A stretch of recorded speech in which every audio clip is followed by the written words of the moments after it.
फक्त Marathi TV YouTube चॅनलला subscribe करा आणि आमचे लेटेस्ट व्हिडिओज सगळ्यात आधी बघण्यासाठी बेल आयकॉनवर क्लिक करायला विसरू नका.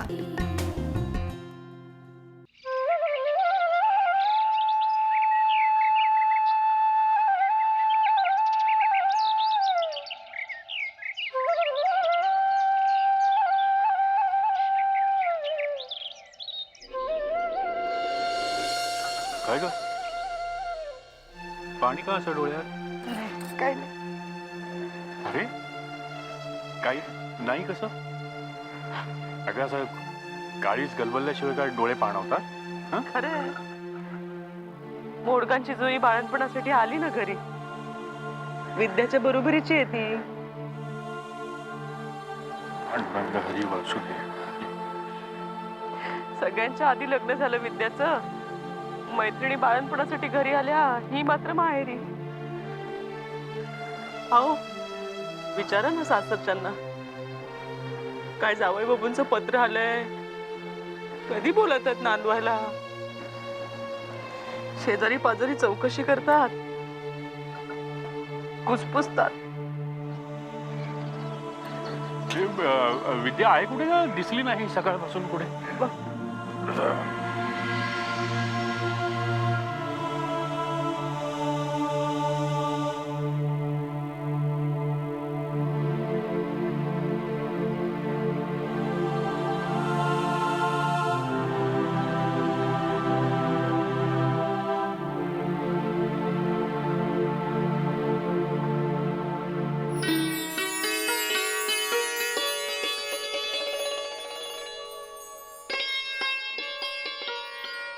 विद्या, अगं इथे आहेस तू?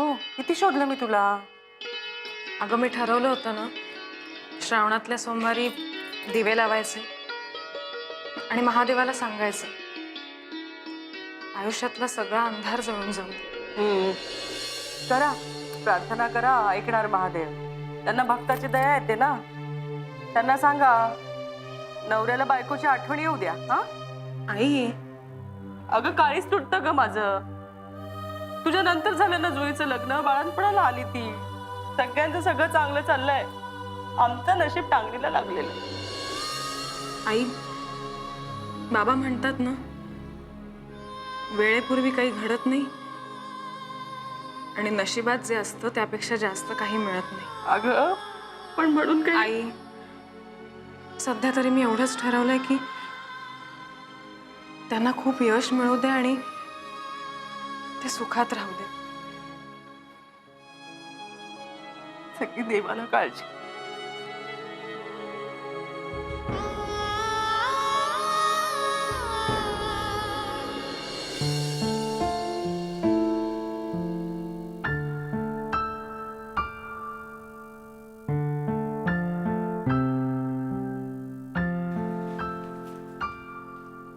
गुड मॉर्निंग प्रोफेसर साहेब.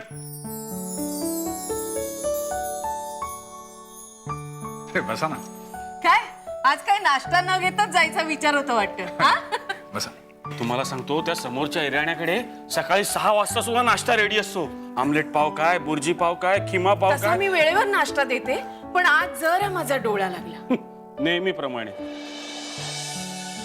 नाही म्हणजे प्रोफेसर साहेबांचं कसं सगळं अगदी घड्याळाच्या काट्यावर असतं. काय हो, 7:30 वाजता नाश्ता, 8 वाजता. पुरे फक्त बोलू नका, तसा वक्तशीरपणा आणा. अगं सरकारी कारकून आहे मी. वक्तशीरपणा ठेवून शेवटी त्याचं काय होणार? चिपाडच ना.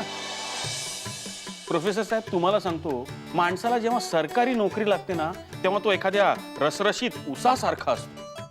म्हणजे बघा ना, सरकारी नोकरी म्हणजे रस काढण्याचं मशीनच आहे जणू. म्हणजे उसातला रस निघून गेल्यावर शेवटी त्याचं काय होतं? चिपाडच ना. तसंच सरकारी नोकर सुद्धा 30 वर्षानंतर असाच चिपाड होऊन बाहेर पडतो. कुणासमोर बोलताय? हुशार लेखक, प्रोफेसर, त्यांच्यासमोर कसल्या उपमा देताय? थँक्स लतिकाताई, पण हा एवढा नाश्ता जाणार नाही मला, कारण रात्री ऑलरेडी खूप जेवलेलो आहे. लेक्चरमध्ये झोप यायला नको. ठेव, हा कसला आलाय नाश्ता? आपण गावाकडची माणसं काय, गावाकडचा नाश्ता म्हणजे कसा, शिळी भाकरी, ठेचा, चटणी, झालंच तर मेतकूट भात. मजा येते बुवा. मला नाही वाटत तसं. मुळात मला गावाकडलं रेंगाळलेलं आळसावलेलं जीवनच आवडत नाही. काही ध्येय नाही, उद्देश नाही, शिक्षण नाही की जगण्याची जिद्द नाही. साठलेल्या पाण्यासारखं प्रवाहीन थांबलेलं जीवन, परंपरागत रूढी, अंधश्रद्धा, कर्मकांड, माणसाची प्रगती थांबवणारं झापडं लावलेलं आयुष्य. जीवनाला गती हवी, कांबळी, वेग असावा, जिद्द असावी. जनावरं सुद्धा उजाडलं की उठतात, सवयीप्रमाणे सगळी कामं उरकतात. जनावर आणि माणूस यात फरक आहे की नाही? उगवणारा प्रत्येक दिवस हा प्रगतीचा, समोर जाण्याचा असायलाच हवा. काय सॉलिड आहे, पण सगळं डोक्यावरून गेलेलं आहे. हा हा तुमचा पेपर आजचा. आणि हे टपाल तुमच्या प्रकाशकाकडनं आलंय वाटतं. म्हणजे काल रात्री तुम्ही उशिरा आलात ना, नाही तर रात्रीच. पत्र गावाकडून आले. बरं, तुमच्या जेवणाचं काय? तुम्ही कशाला त्रास करून घेताय? बाहेर हॉटेलात जेवायची सवय आहे मला. मग काय म्हणतात गावाकडची लोक? विचारायलाच हवंय का? गप्प बसा. प्रोफेसर, नाश्ता करून जा. हा, हो. चला. नाक खुपसायचं दुसऱ्यांच्या गोष्टीत. अरे चला.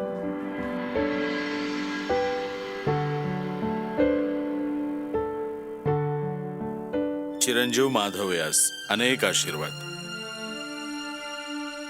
अनेक दिवसात तुझं पत्र नाही. काही महिन्यात गावाकडे पण फिरकला नाहीस. कधी येणार आहेस गावाकडे?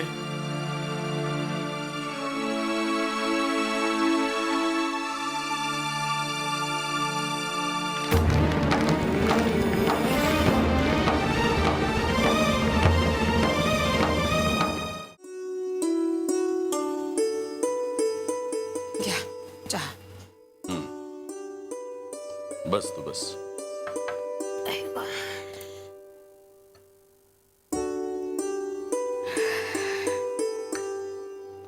नाही, सर्वसाधारण सामान्य माणसासारखं वागणंच नाहीये आपल्या माधवचं.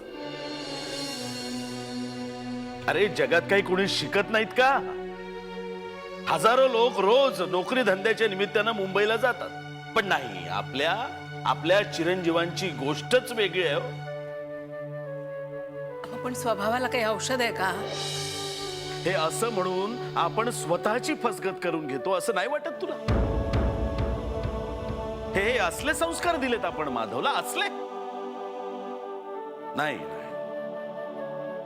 हे सगळं तो जाणून बुजून करतोय. अरे पण का? ग्रॅज्युएट, डॉक्टरेट झालेला हुशार मुलगा स्वतःची नैतिक जबाबदारी विसरतोच कसा? कसा विसरतो? मारे कॉलेजामध्ये प्रोफेसर झालाय, नैतिकतेच्या आणि संस्काराच्या गप्पा मारतो, स्वतःची कर्तव्य कळू नये त्याला. बाबा, तुम्ही नका त्रास करून घेऊ, शांत व्हा. तसं नाही करणार ते.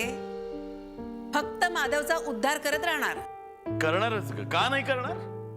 का नाही करणार?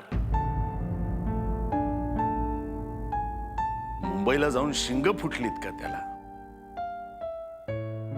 हे असलं ज्ञान आणि हे असले संस्कार जर खूप शिकल्यामुळे मिळत असेल ना, तर अडाणी माणूस परवडला ग.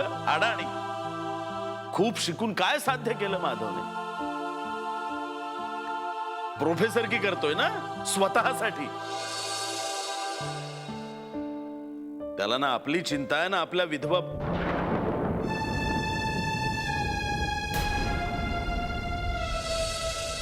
आपल्या विधवा बहिणीची काळजी. त्याला अनुराधाची काळजी असायला नको का? हो, बहिणीची तर सोडा, स्वतःच्या बायकोची तरी काळजी आहे का माधवला? विद्या बसली ना माहेरी अजून, तिची तरी काळजी कुठे आहे? लोक कुजबुजतात हो हल्ली. बायका तर टोमणे सुद्धा मारतात.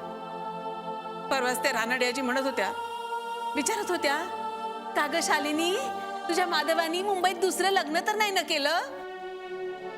विचारणारच ना. पण ह्यांना काय, हे साहेब बसलेत मुंबईत आरामात. गावाकडे काय चाललंय, आपले आईबाप जिवंत आहेत की मेलेत, कशाची काळजी नाही आहे या माणसाला. असणार हो त्याला काळजी. तो नक्की विद्यावहिनीला मुंबईला घेऊन जाईल बघा. तशी लक्षणं मला तरी दिसत नाहीत. नेमकं या माधवच्या मनात काय चाललंय तेच कळायला मार्ग नाही. खूप खस्ता खाऊन, खूप स्वप्न उराशी बाळगून शिकवलं या माधवला. त्याची परतफेड तो अशी करतोय. 4-4 पत्र पाठवा, एकाही पत्राचं उत्तर देत नाही. हा याचा अर्थ काय होतो? म्हणजे या गाढवाला मिळी पाठवलेली पत्र मिळत नाहीत की काय? आणि मिळून जर त्याचं उत्तर हा देत नसेल तर हे वागणं बरं नव्हे. आपल्या घरच्यांना असं दुर्लक्षित करणं योग्य नाही.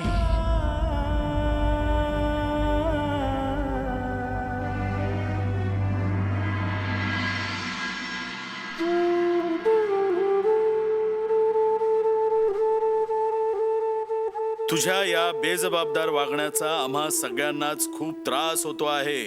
मुख्य म्हणजे पत्र पाठवूनही तू उत्तर देत नाहीस. याचा अर्थ आम्ही काय समजावा? तू दुर्लक्ष करतोयस का, की तुला गावाकडली अजिबात काळजीच नाही? तू तुझ्या बायकोला आणखी किती दिवस माहेरीस ठेवणार आहेस माधवा? अरे देवा ब्राह्मणासमक्ष लग्न झालंय, तिने किती दिवस ही घुसमट सहन करावी? आणि का तू मुंबईत आहेस, तिकडे विचारणार कोणी नाही. पण इथे गावात आम्हाला आणि तिकडे तिच्या आई वडिलांना किती प्रश्नांना उत्तर द्यावी लागतात याचा विचार केलास का? तुझं हे वागणं फार मनस्ताप देणारं आणि अस्वस्थ करणारं आहे माधवा. लगेच पत्राचं उत्तर पाठव. विचार करून करून तुझ्या आईची तब्येत खराब व्हायला लागली आहे. असो, उत्तर अपेक्षित.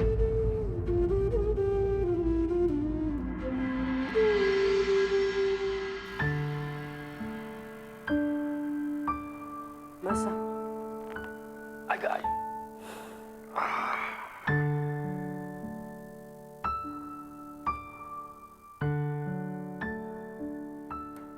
जेवली का विद्या? कशी जेवणार? एक वेळ जेवते ना ती. रात्री दूध आणि केळं खाणार आहे. अगं हे असे उपास तापास वेळेवर खाणं नाही, पिणं नाही. अगं आजारी पडेल ना अशानं. किती वेळा सांगायचं, कानी कपाळी ओरडत असते मी, पण दुसरा पर्याय आहे का तिच्याकडे? इतकी वर्ष झाली लग्नाला, माधवराव फिरकले पण नाही, साधं चौकशीचं टपाल नाही. तरणीताटी पोर आहे, कशी राहणार माहेरी? अगं मला कळतं ग सगळं.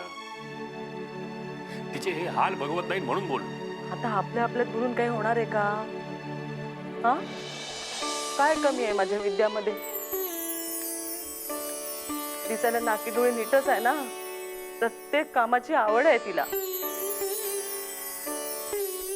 काय माधवरावांच्या मनात काय आहे काही कळतच नाही. आणि आपला भास्कर गेला शहरात, एवढा मोठा ग्रॅज्युएट झाला, आपल्याला काही उपयोग आहे का त्याचा? ती पोरं सगळी शहरात गेली की तिथलीच होतात. दीडशे आणि नुसते. गावाकडची काही काळजी नाही, जबाबदारीची कसली जाण नाही. अहो त्याची येण्याने काहीच होणार नाहीये. मुलगा आहे तो आपला. तुम्ही पण 4 घरी भिक्षुकी करून पैसे कमवताय ना. प्रश्न आहे लग्न झालेली आणि माहेरच्या अंगणात बसलेल्या मुलीचा. बरोबर आहे तुझं. आधी ही लोक आडून आडून विचारायची, आता सरळ तोंडावर विचारतात. विद्या काय घरीच आहे का अजून? जावई मुंबईत असतो ना, तो कसला येणार इथे तिला न्यायला? म्हणूनच म्हणते मी तुम्हाला, तुम्ही जा अभ्यंकरांकडे जा आणि विचारा त्यांना. अहो म्हणावं, लग्न झालेली तरणीताटी पोर कुठवर ठेवायची माहेरी आम्ही? हा, हो खरं आहे, पण तो पण घाला चुलीत. जायचं अभ्यंकरांकडे जायचं आणि त्यांना विचारायचं. ही काही बोलत नाही, पण मनात काय वादळ चाललेलं असतं कळतं मला. अहो नाही बघवत मला घुसमट आणि तगमग. जा बरं का, अभ्यंकरांकडे जायचं आणि त्यांना विचारायचं. ऐकताय का तुम्ही? ऐकताय ना? अगं हो, जाईन मी. अगं पण अभ्यंकर ऐकतील ना?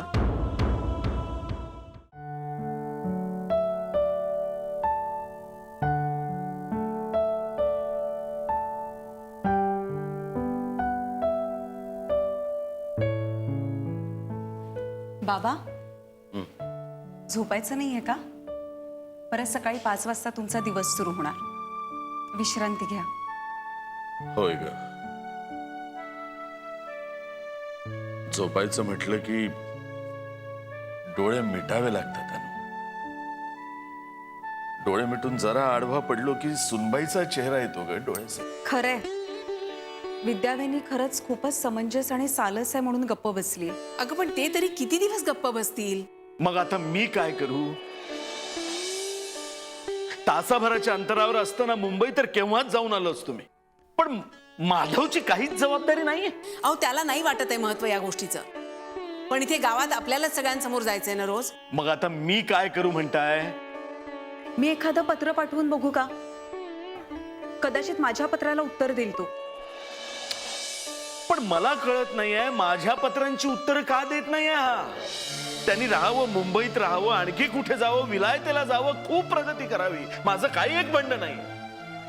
पण माणूस मोठा झाला की घरच्यांची लाज का वाटते त्याला तेच कळत नाही. आपल्या लग्नाच्या बायकोला अजिबात किंमत देत नाही. काय काय म्हणायचं काय या वागण्याला? नाही, हा तिढा काहीतरी करून सोडवायलाच हवा आता. मला ना सारखी भीती वाटते की विद्याचे बाबा तिला घेऊन इथे येतील आणि म्हणतील आता तुम्ही तुमची सून सांभाळा, आणि तिला इथे सोडून जातील. केवढा प्रसंग उभा राहील मग. नाही, विद्याच्या मनाचा, तिच्या भावनांचा विचार व्हायलाच हवा. आणि हे माधवला कळलं नाही ना तर तुम्ही समजावून सांगायला हवं त्याला. आई म्हणते ते बरोबर आहे बाबा. हार ताणून धरण्यात धोका आहे. अगं पण मला तरी अमान्य आहे काय हे सगळं? सतत सतत हाच विचार माझ्या डोक्यामध्ये घोळत असतो की उद्या जोशी विद्याला घेऊन आले तर आपण काय उत्तर देणार आहोत त्यांना, काय सांगणार आहोत त्यांना. मी प्रत्येक पत्रामध्ये माधवला हे लिहून पाठवतोय की विद्याला घेऊन येऊ का, विद्याला घेऊन येऊ का, पण समोरून जर उत्तरच येत नाही तर मी काय समजायचं? खेळणं असतं तर पार्सलनं पाठवून दिलं असतं, पण बायको आहे ग त्याची, ती त्याच्या संमतीशिवाय कसं पाठवू मी तिला? विद्याचा विचार जरी आला ना डोक्यात तरी अस्वस्थ व्हायला होतं.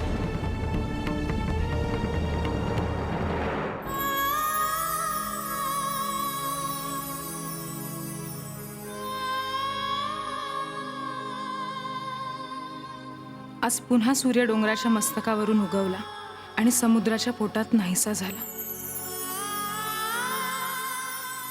उरली आहे फक्त रात्र. किती भीषण, किती अगतिक वाटते ही रात्र.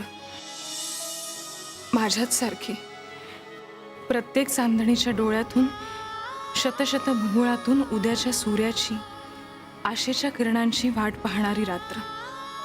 गावाकडून मुंबईच्या समुद्रात अस्त होणारा सूर्य कधीतरी माझी कथा, व्यथा माधवला सांगेल का? दूर दूर क्षितिजावरून मला ओरडून सांगेल का, वेडे माधव येतायत तुला घ्यायला. कातावर आलेल्या नागिणीसारखी माहेरच्या अंगणात सरपटणारी मी कात झटकून, मरगळ फेकून माधवच्या सोबत मुंबईला जाईन. सोन्याचा संसार करीन. कधीतरी ती पहाट येईल का?